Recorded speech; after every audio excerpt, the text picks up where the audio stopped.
नमस्कार, एक बार फिर से स्वागत है आपका शो पर। और आज मैं मौजूद हूँ एसपीएस ग्लोबल रियल्टर्स के ऑफिस में गुड़गांव में। मेरे साथ मौजूद हैं पंकज आश्री सर। के बारे में थोड़ा सा आपको बताऊं तो 22 साल का इनको रियल एस्टेट में एक्सपीरियंस है। राइट नाउ ये सीईओ एंड फाउंडर हैं SPS global group of companies के। आज इनसे बात करके पहले तो रियल एस्टेट के बारे में बहुत कुछ जानेंगे, दूसरा एसपीएस ग्लोबल रियल्टर के फ्यूचर प्लान्स के बारे में जानेंगे। तो चलिए टाइम वेस्ट नहीं करते हैं, शुरू करते हैं और बुलाते हैं सर को शो पे। Welcome to the show Pankaj sir. सबसे पहले तो thank you so much Aayushi for your time. Sir it's my pleasure first of all कि आपको मेरे शो पे बुलाया मैंने। मुझे एक बात बताइए सर, एसपीएस ग्लोबल रियल्टर्स के बारे में मैंने बहुत सुना है और एक किसका डिफरेंट ब्रांच है which is SPS global group of companies. क्या है ये ग्रुप ऑफ कंपनीज के बारे में थोड़ा मुझे बताएंगे आप? Definitely I would be happy to tell you. Sure. SPS global group बनाने का मतलब एक ही है मेरा कि मैं एक ही प्लेटफॉर्म के अंदर, एक ही रूफ के अंदर सारे ही सॉल्यूशंस प्रोवाइड कर दूं मेरे क्लाइंट्स को।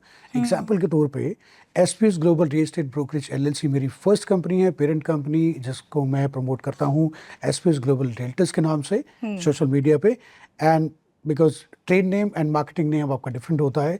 सेकंड, इस कंपनी से ही मैंने सब कुछ सीखा है और इस कंपनी में ही मैं अपने इन्वेस्टर्स का पैसा लगाता हूं और उनको कैसे उनका पैसा लगा के मैं एक साल में 80 to 100% कमाता हूं, फिर मैं उनको रिटर्न भी देता हूं।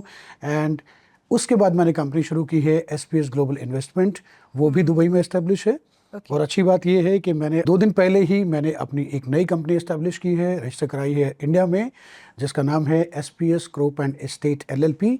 ये कंपनी इंडिया में एस्टेब्लिश है as per the norms of Haryana government. And मेरा ऑफिस गुड़गांव में, जहाँ पे आप बैठे हैं अभी।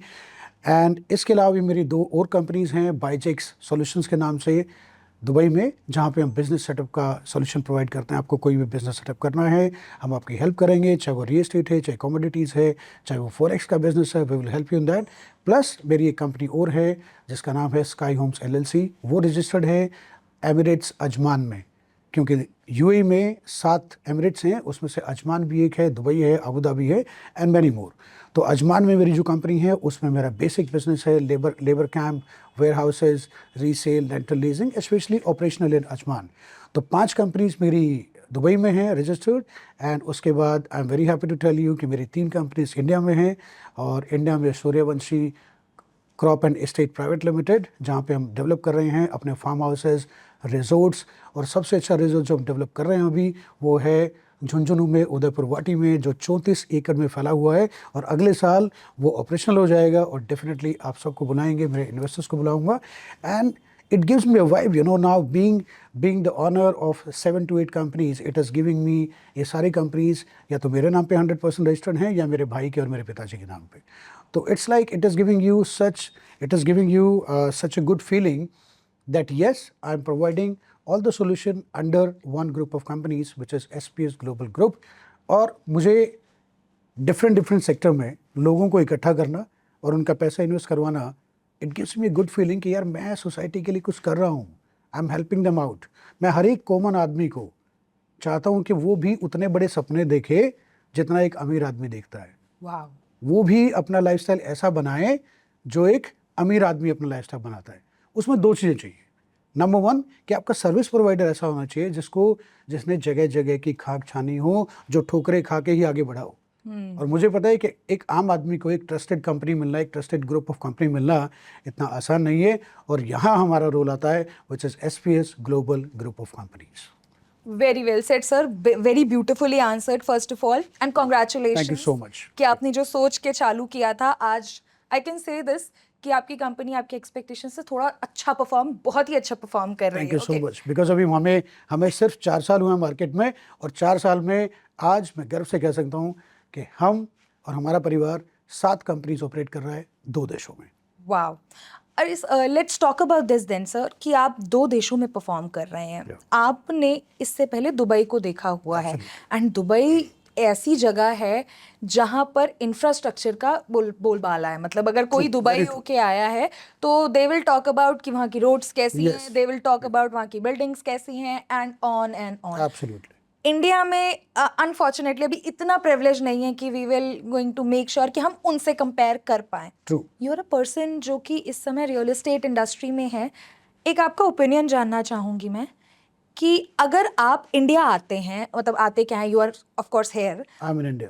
Now I'm in India for last 20 days because of my office, because of my staff, because of my vision to give to the investors in India.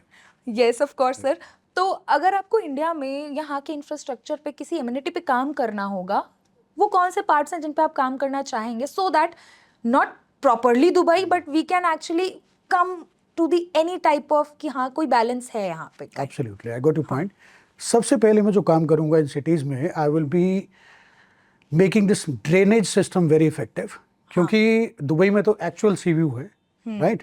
लेकिन जब यहाँ पे बारिश होती है गुड़गांव में या इंडिया किसी भी शहर में, तो यहाँ पे एक सी व्यू गलियों में बन जाता है. हाँ, वियतनाम बन जाता है. तो वो गलियों का सी व्यू जो है ना, वो बड़ा खराब होता है. आपके घर के बाहर निकलो सी व्यू, घर के बेडरूम में भी अंदर सी थोड़ा सा बना हुआ है.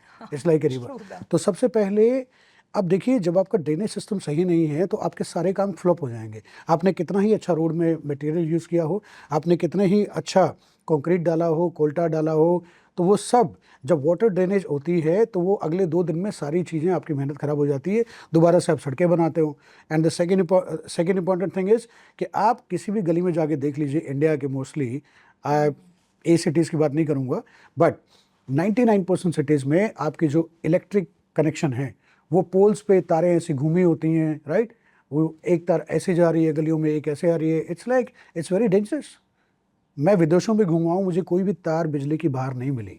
और उसका यही कारण है कि वो लोग करते क्या हैं कि वो लोग पहले अपना इंफ्रास्ट्रक्चर तैयार करते हैं, सड़कें बनाते हैं, ड्रेनेज पाइप बनाते हैं, इलेक्ट्रिफिकेशन करते हैं, उसके बाद वो प्रोजेक्ट की अप्रूवल देते हैं, बनाना शुरू करते हैं.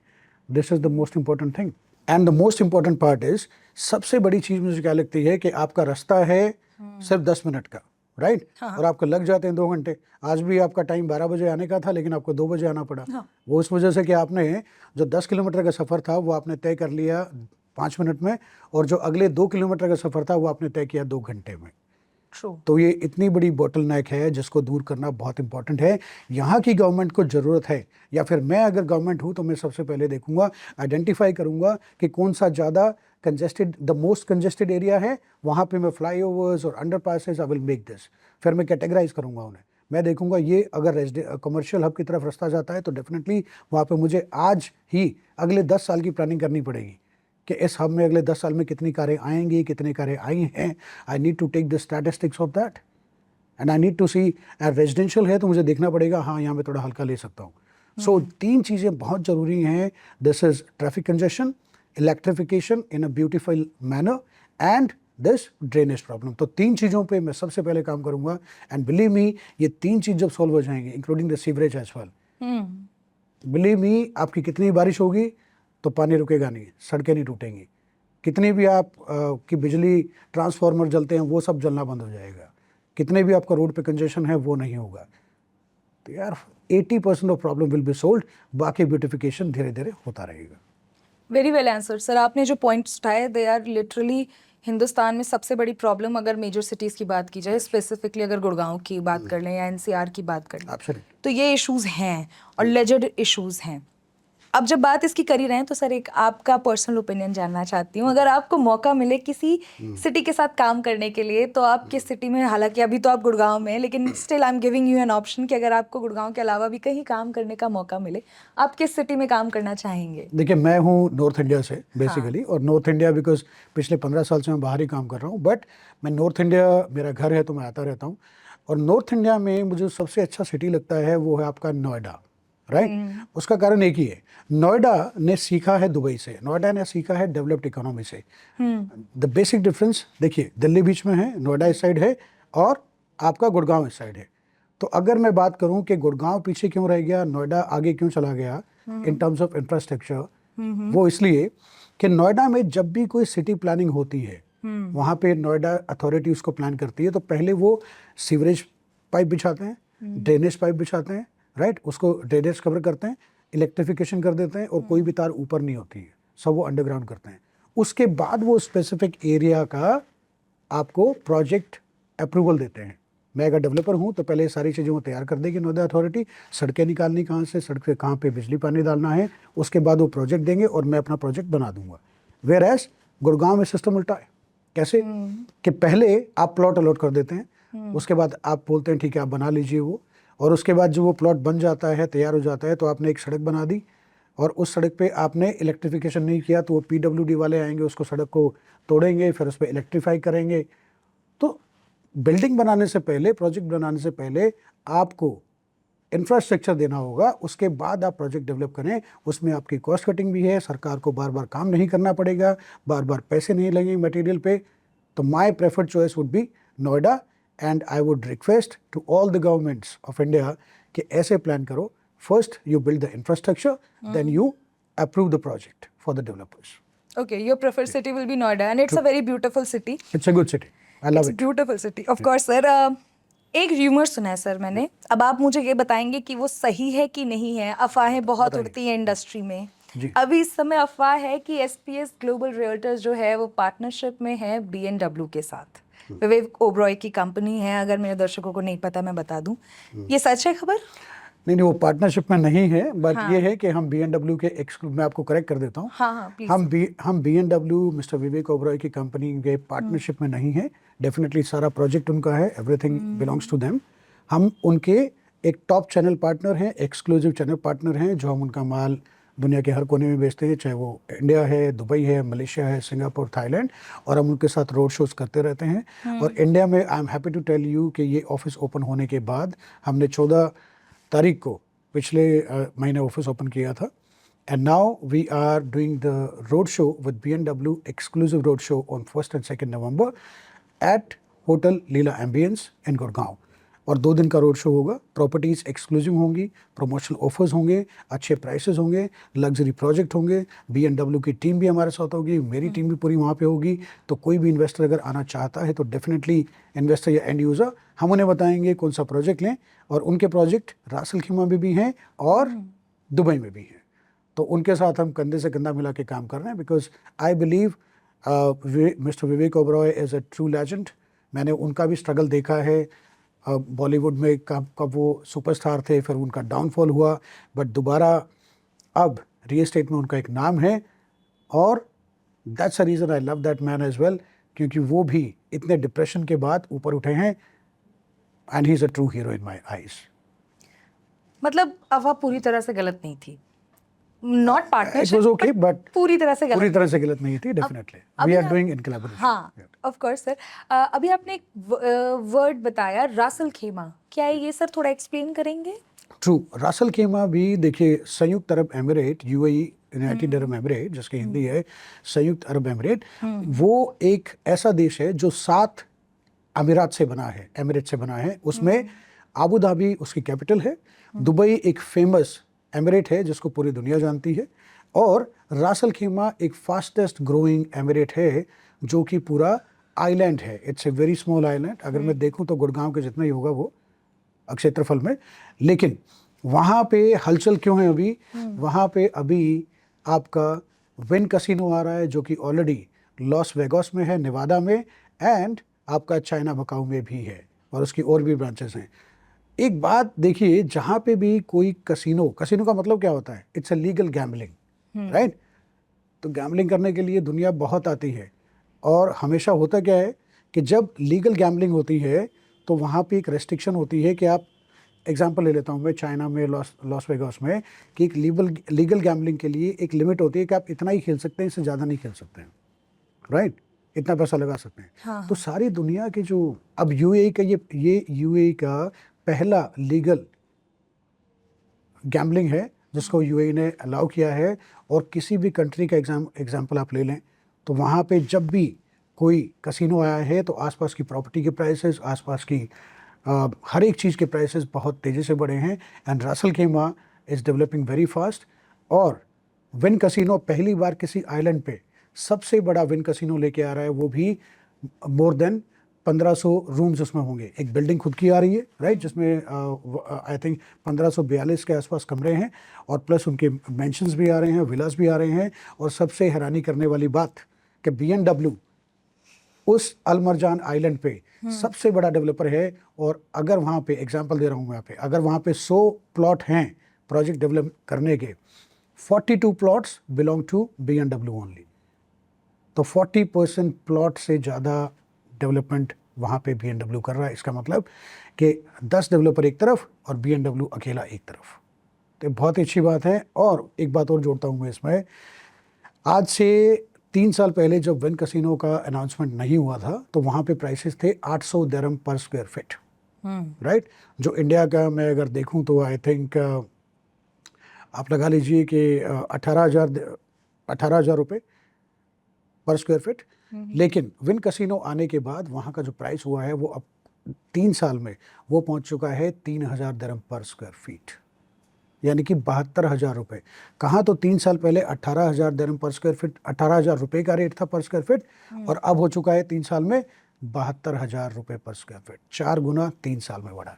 तो यही कारण है कि दुनिया भर से वहाँ पे गैम्बलिंग करने के लिए लोग आएंगे। और अगर आप प्रॉपर्टी आज ले लेते हो तो आप रेंटल, शॉर्ट टर्म रेंटल में पैसा कमा सकते हो, और आप एज ए रेगुलर रेंटल में भी अच्छा मुनाफा कमा सकते हो with a very high capital appreciation. बहुत सारी जॉब्स निकलेंगी और इट्स ए मैग्नेट। पूरी दुनिया में इसकी चर्चा है, और अगले 3 साल में आप ये मान के चलिए कि 90% प्रोजेक्ट डेवलप हो जाएंगे, और उस टाइम पे प्राइस आपका 6,000 दिरहम तक जाएगा, यानी कि 1.5 लाख रुपए पर स्क्वायर फीट भी रेट पहुंच जाएगा। तो आप सोचो, जिस बंदे ने 18,000 रुपये पर स्क्वायर फीट लिया तो उसका 1.5 लाख पर स्क्वायर फीट 6 साल में कितना टाइम हो गया? Huge amount. और सबसे खास बात क्या है कि रासल खेमा की जो डिस्टेंस है, दूरी है, वो सिर्फ आप ये मान के चलिए कि 25 से 30 मिनट में आप रासल खेमा पहुंच जाते हैं, राइट। दुबई से, right. It is such a nice place, and वहाँ पे इंटरनेशनल एयरपोर्ट भी आ रहा है, and also Ras Al Khaimah is a very good place for adventures as well. वहाँ पे जबल जैस है, एंड देन माउंटेन रिवरिंग भी है। तो काफ़ी चीज़ें हैं रासल खेमा। और रासल खेमा मैन्युफैक्चरिंग का हब है, दुनिया का सबसे बड़ा tile manufacturer rack ceramic, RAK, rack ceramics is one of the world largest tile manufacturer in that country. तो इकोनॉमी बड़ी शार्प है, बड़ा तेज रासल खेमा ग्रो कर रहा है। वाह सर, आई थिंक इस कप को सुनने के बाद मैं भी रासल खेमा में काफ़ी इंटरेस्टेड हो गई हूँ। Let's get back to India sir. SPS global realtors जो है इंडिया आ चुके हैं, आपने दुबई की मार्केट देख ली है, आपने काफ़ी हद तक इंडिया की मार्केट का भी अंदाज़ा लगा लिया है। 22 साल का एक्सपीरियंस कम नहीं होता। अगर मैं आपसे पूछूं कि आने वाले 5 साल में आप हिंदुस्तान को क्या देने वाले हैं, what's your next plan, what's the big thing you are working right now, क्या है वो सर? जी, मैं इनफैक्ट आपको बताऊंगा कि हिंदुस्तान के लिए मैंने जो कंपनी रजिस्टर की है उसका नाम है SPS crop and estate LLP। इस कंपनी को इस्टेब्लिश करने का मकसद एक ही है कि हम यहाँ पे एग्रीकल्चर लैंड को पिक करके उसको कमर्शियल करें और उसमें इतनी अच्छी मैं सिटी बनाऊँ। एक मेरा सपना है, और उसमें फार्म हाउस लैंड डेवलप करूँ और एक सिटी बनाऊँ specially for the farm house, right. तो फार्म हाउस कंसेप्ट को मैं लाना चाह रहा हूँ with all the luxury and amenities of the world, and उसको देखना है मैंने कि किस हिसाब से एक कॉमन आदमी को एक मैं अच्छे फार्म हाउस की फीलिंग दे पाऊँ। प्लस रियल एस्टेट सॉल्यूशंस में हम दुबई में भी, ये बात हिंदुस्तान की थी, हम दुबई में भी अपना एक डेवलपमेंट लेके आ रहे हैं जल्दी ही, जो कि G+8 होगा या G+10। हम अपना खुद का प्रोजेक्ट लेके आएंगे, खुद अपना प्रोजेक्ट डेवलप करेंगे अजमान में या दुबई में, वो भी बहुत जल्दी। तो ये दुबई के लिए प्लान है, इंडिया के लिए प्लान फार्म हाउसेस का है। My best wishes sir. लेकिन अभी एक सवाल के बाद मैं आपको अपने कॉन्ग्रेचुलेशंस बाद में दूंगी। पहला सवाल ये है सर, जब बात हम करते हैं फार्म हाउसेस की, अगर हम इंडिया की बात करें तो फार्म हाउस यहाँ पे उस फीलिंग के साथ नहीं एसोसिएट किया जाता है जैसा वो दुबई में किया जाता है। It's more of a luxury thing. India में लोग लग्जरी से फार्म हाउस को कनेक्ट करते हैं, और बहुत बड़े प्लेयर्स हैं जो फार्म हाउस में डील कर रहे हैं, बहुत बड़े प्लेयर्स हैं जो ऑलमोस्ट हर एरिया कवर कर चुके हैं। आप क्या डिफरेंट करने वाले हैं इस इंडस्ट्री में? देखिए, फार्म हाउस होता है लग्जरी लिविंग के लिए, दिमाग की शांति के लिए, राइट। और कोई भी अमीर बंदा फार्म हाउस पे इसलिए जाता है कि उसे सेक्लूडेड प्लेस मिले। तो मैं दुनिया की भीड़ भाड़ से दूर, और डेफिनेटली शहर की भीड़ भाड़ से दूर, मैं अपना प्रोजेक्ट लूँगा 500 किलोमीटर की दूरी पे या 700 किलोमीटर की दूरी पे मेन शहर से। और वहाँ मेरा मकसद है सिर्फ नेचर प्रोवाइड करना। मैं वहाँ पे ज़मीन भी सस्ती खरीदूँगा। मैं 400 बीघा 500 बीघा, जयपुर में हमारी बात चल रही है, राजस्थान में कह सकते हैं आप, तो जब मैं 400-500 बीघा बहुत ही सस्ते दामों पे लेता हूँ, और उसके बाद मैं मार्केट के जो प्लेयर हैं वो अगर 1 करोड़ का फार्म हाउस बेच रहे हैं उन्हीं सुविधाओं के साथ, तो मैं उसको 25 लाख का बेचूंगा उतने ही स्क्वायर फीट में। प्लस मैं उनको मिनी गोल्फ कोर्स भी दूंगा, मैं उनको गेमिंग भी दूंगा, मैं उनके बच्चों के लिए खेलने का डेवलपमेंट भी करूंगा। प्लस मैं हर तरह का खाना भी दूंगा। तो मैं एक एक्सक्लूसिव फीलिंग देना चाहता हूँ एक आम आदमी को। तो आप बताएं कि 25 करोड़ रुपए अगर 25 लाख रुपए लगा के एक बंदे को अच्छा फार्म हाउस मिल रहा है जो कि सेम आपको शहर में 5 करोड़ का मिल रहा है, तो 25 लाख वाला भी तो एक फीलिंग लेगा ना, यस। और छोटा सा मिनी गोल्फ कोर्स बनाऊंगा जहाँ पे वो ये फील ला सके अपने अंदर कि यस मैं भी कुछ हूँ। That's a thing that we are going to develop. वाह, इट्स अ ब्यूटीफुल कॉन्सेप्ट। और इंडिया में अगर कोई मिडिल क्लास बंदा भी फार्म हाउस अफोर्ड कर सकता है तो ये अपने आप में एक बहुत बड़ी यूएसपी है। Definitely. Okay sir, so moving forward sir, थोड़ा सा हट के अब मैं आपसे पूछती हूँ, because you are not just the founder and CEO for SPS global, you are also a person जिसको रियल एस्टेट इंडस्ट्री के बारे में बहुत पता है। तो मैं आपसे एक सवाल पूछती हूँ जो मेरे लिए नहीं है स्पेसिफिकली, वैसे है तो मेरे लिए भी, बट ये मेरे दर्शकों के लिए भी एक हेल्पफुल स्टेटमेंट रहेगा आपका। इन्वेस्टमेंट के ऑप्शंस बहुत होते हैं, कुछ लोग गोल्ड में इन्वेस्ट करते हैं, कुछ एसआईपी में इन्वेस्ट करते हैं, कुछ म्यूचुअल फंड में जाते हैं, कुछ स्टॉक मार्केट में जाते हैं, एंड मैनी मोर।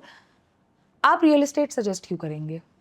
देखिए, आपने जितने भी इन्वेस्टमेंट्स की बात की है वो सारे इंटेंजिबल एसेट्स हैं, चाहे वो स्टॉक्स हैं, शेयर्स हैं, या क्रिप्टो है आज के टाइम पे, राइट। तो वो सारे पेपर पे हैं। तो डेफिनेटली मैं एक डिफरेंस बताना चाहूँगा, पॉइंट्स में आपको बताऊंगा कि नंबर 1 डिफरेंस क्या है कि रियल एस्टेट आपका टेंजिबल एसेट है, उसको आप टच कर सकते हैं, छू सकते हैं, फील कर सकते हैं, राइट। और रियल एस्टेट लॉन्ग टर्म चलने वाली चीज़ है, वो हमेशा आपको कुछ ना कुछ लॉन्ग टर्म में देगी, वो आपसे लेगी नहीं। इन स्टॉक्स का, शेयर्स का, क्रिप्टो का ऊपर नीचे जाना तय है, राइट। लेकिन रियल एस्टेट का ऊपर नीचे जाना तय नहीं है, वो फिक्स रहेगी या फिर हमेशा बढ़ती जाएगी, चाहे वो थोड़ी थोड़ी परसेंटेज से बढ़ेगी। दूसरा, ये आपके लिए एक ऐसा सेट भी है जो आपको किसी भी टाइम जरूरत पड़ने पे आपके लिए बड़े भाई से कम नहीं है, पिता से कम नहीं है। क्यों? क्योंकि आपके पास अगर रियल एस्टेट है तो बताइए दुनिया का कौन सा ऐसा आदमी है या दुनिया का ऐसा कौन सा बैंक है जिसके पास आप जाके आप अपना घर, मकान या दुकान या लैंड उसको बोलते हो कि भाई ये गिरवी रख ले मेरा और मुझे पैसे दे दे, राइट। अच्छी बॉन्डिंग है तो 2 गुना भी दे देगा, 3 गुना भी दे देगा, राइट। क्योंकि आप एक प्रॉपर्टी जिसकी वैल्यू 5 करोड़ है उसके ऊपर आप 10 करोड़ भी उठा सकते हैं, क्योंकि कुछ तो विश्वास और कुछ आपने असेट रख दिया उसके पास, right. This is again a very good thing, indeed it is. तीसरा, जब आपके पास एक रेंटल इनकम आना शुरू होती है ना, तो आप अपने आप को शहंशाह समझते हो, राइट। घर बैठे हो, रेंटल इनकम आ रही है, बड़े लोगों, आपने वो बुक पढ़ी है रिच डैड पुअर डैड? तो रिच डैड पुअर डैड में एग्जाम्पल यही है। अगर मैं rich dad poor dad book का नटशल आपको दूं, अभी समरी आपको दूं, तो उसमें वही बताया गया है कि एक बंदा ऐसा है जो नौकरी करता रहता है, इन्वेस्ट करता रहता है स्टॉक में, शेयर में, इसमें। एक बंदा ऐसा है जो रियल एस्टेट में इन्वेस्ट करता रहता है, छोटा छोटा रियल एस्टेट उठा लिया। 10 साल अगर आपने स्टॉक शेयर में इन्वेस्ट किया, उसके बाद 10 साल का प्रॉफिट देख लेना इन इन्वेस्टमेंट्स का, और 10 साल जिस बंदे ने रियल एस्टेट इन्वेस्ट किया उसका प्रॉफिट देख लेना। 10 साल के बाद वो चैन की नींद सोता होगा ये वाला बंदा, प्रॉपर्टी वाला। क्यों?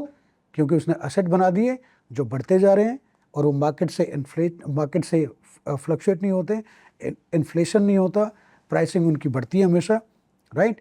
और वो रेंटल आ रहा है उसका। यहाँ से आप क्या रेंटल लोगे बताओ? नथिंग, कोई रेंटल नहीं। तो भाई मेरे पास पीस ऑफ माइंड है, मेरे पास टेंजिबल एसेट है, मेरे पास इन्फ्लेशन प्रूफ असेट है। तो रियल एस्टेट हमेशा इमोशन से ही नहीं, वैल्यू से भी जाना जाता है। तो that is the reason I always suggest my investors, my clients, कि प्लीज़ आप अपनी इनकम का, प्रॉफिट का मोर देन 50% to 60% इन्वेस्ट करें रियल एस्टेट में, 40% आप करें, बिकॉज हम ह्यूमंस हैं। And I always tell my people as well, investors, that you should not keep the same eggs in your basket.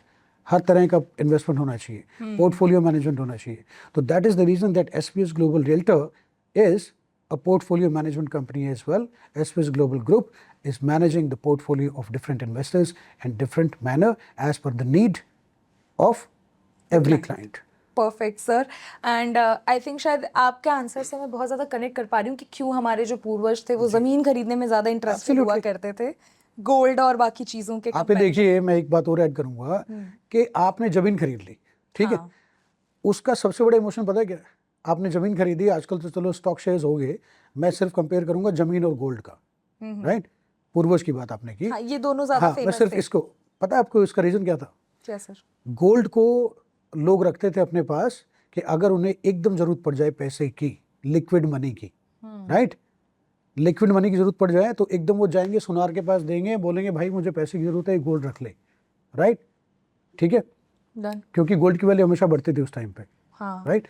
तो अब लेकिन रियल एस्टेट जो है, ठीक है, अच्छा गोल्ड को आपके घर में अगर 2 किलो सोना रखा है तो आपको नींद नहीं आएगी, राइट, 100% नहीं आएगी, कोई अब तो भी कैश में आएगा, भी नहीं कोई आती भी है। आएगा कैश में भी नहीं आएगी, उठा के ले जाए, कभी क्या कुछ गला काट दे, कुछ हो जाए। बट अगर आपके पास ज़मीन रखी है तो आपकी ना तो कोई ज़मीन चोरी कर सकता है, ज़मीन भी आराम से रखी हुई है, आप भी आराम से सो रहे हो, कोई ज़मीन को उठाएगा नहीं, और ज़मीन में आपका मेंटेनेंस का खर्चा नहीं है, ना ही आपको उसको देखभाल के लिए कोई बंदा चाहिए। जहाँ पे गोल्ड में आपको एक अलग से 2 किलो पे आपको एक आदमी बिठाना पड़ेगा, इसकी रक्षा कर, तो आप उसमें सैलरी भी दे रहे हो, ज़मीन पे कुछ नहीं दे रहे हो आप।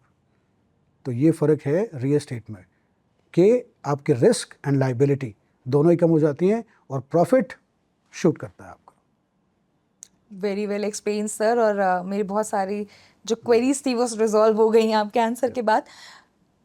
मेरा मन तो नहीं है कि आपसे कॉन्वर्जेशन ख़त्म करें, बट टाइम की लिमिट ऑफ कोर्स, तो हम अपने आखिरी सवाल की तरफ आ गए हैं। जी। और मेरा आखिरी सवाल आपसे एक पर्सन की तरह है। I am asking this question to Pankaj Ashi, not the CEO। No worries, no worries. आपने ऑलमोस्ट हर फील्ड में काम किया हुआ है। आपने सिटीज़ बनाई हुई हैं, स्मार्ट सिटीज़, आपने उसमें भी काम किया हुआ है, आपने बिल्डिंग्स में भी किया हुआ है, आपने फार्म हाउसेस में भी आप आ चुके हैं। एक ऐसी सेगमेंट बताइए जिसमें आपको काम करने में मज़ा आता है कि हाँ ये वाला सेगमेंट जो है दिस इज़ गुड। वो है, मुझे प्यार है कम्युनिटीज़ से, राइट। मैं बड़े बड़े डेवलपर्स जो हैं, जैसे MR प्रॉपर्टीज़ दुबई में, दमैक प्रॉपर्टीज़, राइट, एंड नखील प्रॉपर्टीज़, तो मैं इनका बड़ा माल बेचता हूँ और कम्युनिटीज़ में बहुत अच्छा माल इनका बिकता है। दी ओनली थिंग इज़, मुझे लगता है कि मैं अगर 10,000 परिवार को एक कम्युनिटी में बसा दूं, और उन 10,000 परिवार का मतलब है कि किसी की कैपेसिटी अपार्टमेंट खरीदने की है, किसी की मेंशन खरीदने की है, किसी की विला खरीदने की है, किसी के टाउन हाउस खरीदने की है, तो उसमें हर तरह का बंदा मेरे पास है। मेरा लक्ष्य एक ही है कि मैं सबको सब कुछ दे दूं उनकी कैपेसिटी के अनुसार, राइट। तो एक कम्युनिटी में मेरे पास ऑप्शन हो जाते हैं। मैं टावर निकालता हूं तो उसमें मेरे छोटे क्लाइंट ले लेते हैं, टाउन हाउस निकाले हमने तो वो ले लेते हैं, मेंशंस निकाले तो बड़े बंदे आ जाएंगे उसमें, राइट। और फिर सारी फैसिलिटीज़ है, और एक कम्युनिटी में एक प्राइड फील होता है कि यार ये कम्युनिटी हमने बना के दी, या फिर ये कम्युनिटी किसी डेवलपर की थी जिसमें हमने भी 2-3 टावर बेचे हैं, या हमने भी कुछ टाउन हाउसेस बेचे हैं, तो एक फील अलग होता है। हालांकि हम इंडिया में फार्म हाउसेस का कंसेप्ट शुरू करेंगे अभी, और अजमान में या दुबई में हम टावर्स का कंसेप्ट शुरू करेंगे, बट फाइनल मोटो मेरा यही है कि आने वाले टाइम में we will also be delivering good communities and mini smart cities as well. Wow sir, मैं समझ सकती हूँ आपका जो इमोशन है कम्युनिटीज़ के लिए वो क्यों है, बिकॉज वो एक लेगेसी रह जाती Legacy. है। ठीक है सर, मुझे ये बताइए, एक हमारे यहाँ पे एक रिचुअल है, या यूं कहिए कि मेरा एक रिचुअल है, जो भी मेरे सामने वाली सीट पे बैठता है या जो भी मेरे सवालों के जवाब दे रहा होता है, उसे एक सेट ऑफ मैसेज जो होता है वो ऑडियंस को देना होता है। आपसे मैं यही दरख्वास्त करूंगी कि आप मेरी ऑडियंस को, जो आपको सुन रहे हैं, जिन्होंने आपकी बात सुनी, आपकी एडवाइसेस को फॉलो करेंगे, उनको एक सेट ऑफ मैसेज दीजिए प्लीज़। आप प्रोफेशनली लेना चाहेंगे या पर्सनली मैसेज लेना चाहेंगे, बताइए। आपको जो ज़्यादा सूटेबल लगेगा, जो आपको लगेगा कि इनके लिए जो ज़्यादा बेटर है। तो मैं एक मैसेज ये देना चाहता हूँ यंग जनरेशन को, और जो भी मुझे दिख रहा है। हम हिंदी में कहते हैं, मेरे पिताजी हमेशा कहते थे, आराम हराम है। ठीक है जी, छोटा सा मैसेज है, बट इसकी वैल्यू बहुत बड़ी है, ट्रू। राइट। कि जो भी मुझे सुन रहा है, जो मुझे देख रहा है, और अगर वो अपने आप को लिमिटेड कर लेता है ना कि भाई मैंने 10 घंटे काम करना है और उसके बाद मैंने आराम करना है, या मैंने आज आराम नहीं किया, राइट, तो मुझे पता नहीं क्या हो जाएगा, राइट। यही मैसेज है कि जब आप यंग एज में हैं, जब आप 20s में हैं, 21 में हैं, 22 में हैं, तो उस टाइम पे इतना काम करिए after your college out education, इतना काम करिए कि आपको सोना नहीं है। आप 2 घंटे सो जाओ, 3 घंटे सो जाओ, लेकिन आप इतना काम करो कि जब तक आप 30 साल के हो तो आपका सपना आप वो हासिल कर सको जो लोग 50-50 साल में हासिल नहीं कर पाते। डिफरेंस यही है, 50 साल तक लोग हासिल क्यों नहीं कर पाते? क्योंकि उन्होंने 30 साल तक उतनी जिम्मेदारी से काम नहीं किया, उतना जी जान से काम नहीं किया जितना उन्हें करना चाहिए था। क्योंकि जब आप इस एज में होते हो 22 से 30, तो आपके पास स्टेमिना भी है, फिजिकल पावर भी है and you have vision as well, और आपके ऊपर जिम्मेदारियां भी कम हैं। तो जब आप ये सोच लोगे कि मुझे काम करना है, specially for the young kids, तो 30 साल तक इतना अचीवमेंट कर लो कि उसके बाद आप फिर मास्टर प्लान की तरफ जाओ। अगर आप छोटी छोटी प्रॉपर्टी बेच रहे हो, सब कुछ कर रहे हो, तो आप ये सोचो कि 30 साल के बाद बहुत बड़ा काम करना है, 30 साल तक इतना पैसा इकट्ठा करना है। तो वो काम करो, अपनी सोच बड़ी रखो और छोटे से छोटा काम करने में शर्म मत करो। अगर आपने ऑफिस खोला है तो उस ऑफिस में अगर झाड़ू लगाने वाला नहीं आया तो ये मत सोचो कि मेरा ऑफिस आज साफ नहीं होगा। खुद झाड़ू उठाओ, साफ करो, अपनी टेबल को खुद साफ करो। डोंट वेट कि तुम्हारा नौकर आके तुम्हारी टेबल साफ करेगा। सारे काम खुद करो, ज़मीन से जुड़े रहो, ऊंचे सपने देखो, काम करो उस मंजिल के लिए जो तुम्हें पानी है। एक स्ट्रेटेजी अगर काम ना करे तो अपनी स्ट्रेटेजी चेंज करो, अपना लक्ष्य चेंज मत करो। कितनी खूबसूरत एडवाइस दी सर आपने, और आई थिंक कि मेरे दर्शकों के साथ साथ मेरे लिए भी बहुत कारगर होने वाली है, क्योंकि ऑफ कोर्स सीख जैसी भी हो अच्छी ही होती है, और अगर आपके पास से आ रही है, जो कि जिसके पास इतने टाइम का एक्सपीरियंस है, आपने 7 कंपनियां खड़ी की, तो ऑफ कोर्स ये बात है, जनरेशन सही बोल रहे हैं sir, just follow it. Thank you so much sir, आपसे बात करके बहुत अच्छा लगा। मैं चाह नहीं रही हूँ कि कॉन्वर्जेशन खत्म हो, बट टाइम की पाबंदी है। Thank you so much for joining sir. Thanks to you as well, और आपके टाइम के लिए, आपकी टीम के लिए धन्यवाद, and definitely looking forward to meet you again. Thank you so much. Thank you so much sir, thank you.